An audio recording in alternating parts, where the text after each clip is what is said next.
ఏ విషయంలో తప్పు జరిగింది ఒప్పుకున్నాడా రేవంత్ రెడ్డి ఒప్పుకున్నాడు. పరోక్షంగా అంగీకరించిన ముఖ్యమంత్రి రేవంత్ నిషేధం నుంచి తీయించే పూచి తమదేనని అన్న సీఎం బై నంబర్లు ఇచ్చి కొనుక్కున్న భూమి కట్టుకున్న ఇల్లు మళ్ళీ రిజిస్ట్రేషన్ అయ్యేలా చేస్తామని వెల్లడి అంటూ అయిపోయిందా. ఇగో పట్టాదారు అన్ని సవ్యంగా ఉన్న భూములను 22A నిషేధిత జాబితాలో పెట్టడంపై సీఎం రేవంత్ రెడ్డి ఎట్టకేలకు స్పందించారు. తప్పు జరిగినట్టు పరోక్షంగా అంగీకరించారు. హైదరాబాద్ కూకట్పల్లిలో గురువారం జరిగిన సభలో ఆయన మాట్లాడుతూ ఈ విషయంపై స్పందించారు. 22A విషయంలో మీ సొంత భూములు కోల్పోకుండా చూసే బాధ్యత తనదేనని హామీ ఇచ్చారు. ఈ విషయంలో ప్రజలెవరూ ఆందోళన చెందవద్దని చెప్పారు. ఎవరైనా కొనుగోలు చేసిన భూమి ఏదైనా కారణం చేత 22Aలో పడితే ఆ భూమి ఎక్కడికి పోదని తెలిపారు. అధికారులతో మాట్లాడి ఆ భూమి రిజిస్ట్రేషన్లు అయ్యేలా ఆదేశాలు ఇస్తానని చెప్పారు. ఒక సర్వే నెంబర్లో 500 ఎకరాలు ఉన్న వాటిలో 2-3 ఎకరాల పైన కేసులుంటే కోర్టు ఆదేశాలతో 22Aలో పెడుతున్నారని వెల్లడించారు.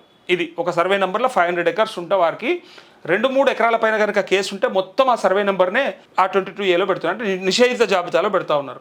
సో అలాంటి భూములకు బై నంబర్లు ఇచ్చి ప్రభుత్వ భూమిని తీసేసి కొనుగోలు చేసుకున్న వారి భూముల రిజిస్ట్రేషన్ అయ్యేలా చూసే బాధ్యత తనదని స్పష్టం చేశారు. కొనుక్కున్న భూమి కట్టుకున్న ఇల్లు మళ్ళీ రిజిస్ట్రేషన్ అయ్యేలా చేస్తామని ఎవరు ఆందోళన చెందొద్దని పేర్కొన్నారు. కొంతమంది దీనిపై దుష్ప్రచారం చేస్తున్నారని తెలిపారు. ఇలా మొత్తానికి 22A భూముల విషయంలో తప్పు జరిగినట్టు సీఎం రేవంత్ రెడ్డి ఒప్పుకున్నాడు. ఒప్పుకోకపోతే ఇంకేం చేస్తాడు? ఒప్పుకోవాల్సిన పరిస్థితి అది, తప్పని పరిస్థితి.